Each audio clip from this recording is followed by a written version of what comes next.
Sa pagpasok niya sa bahay ni Kuya, naibahagi ng housemate na si Jolie ang isang naiibang uri ng relasyon na kanyang kinabilangan. Nagkaroon po ako ng situationship, kuya. Parang kami po, pero po sa aming dalawa malinaw po na hindi po kami. Lumalabas po kami, nagde-date po kami, nag-celebrate po kami ng February 14. Tapos madalas po kaming magkasama, madalas kaming magkausap. Pero wala po kaming commitment, wala po kaming label, parang ganun. Maging sa kanyang mga kasama ay naibahagi rin ni Jolie ang masalimuot na pagkakaibigan nila ng kanyang kasituationship. Kasama ang isa pa nilang malapit na kaibigan, ang dating housemate na si Zach. Si Zach yung mas may unang gusto matagal na, pero naunang umamin si G. Tapos Pero sino yung mas nagka-situationship gusto kami. mo? Ano, hindi na lang ako pumili kasi like, magpa-friend kami. Sabi ni Zach, nasaktan siya kasi umamin si A.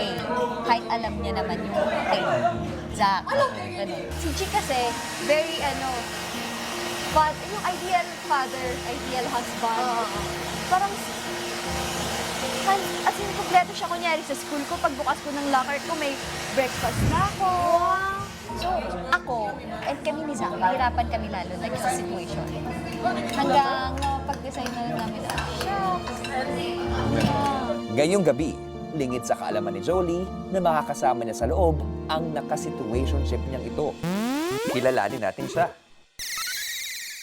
Hi! Ako si Gwen. 24 years old, isang dentistry graduate mula sa bayan ng Matatapang, Cavite. Bata pa lang ako, may pagkapasaway na ako na nadala ko hanggang college kaya madalas hindi kami magkasundo ng dad ko.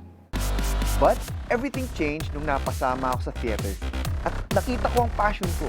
Malaking tulong din ang isang special inspiration sa buhay ko at yun si Jolie. Slowly, nakikita ko na yung pagbabago hindi lang sa sarili at sa studies, kundi pati na rin sa relasyon ko sa dad at sa kapatid ko. Ako si Gwen, ang brave romantiko ng Cavite.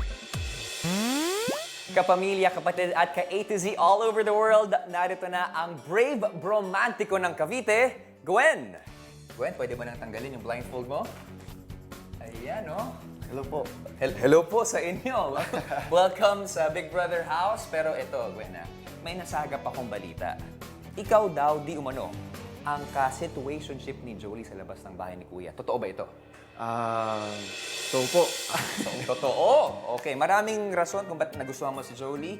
Pero ano yung pinakamatinding rason? Truly po, I believe that to love, there's no reason.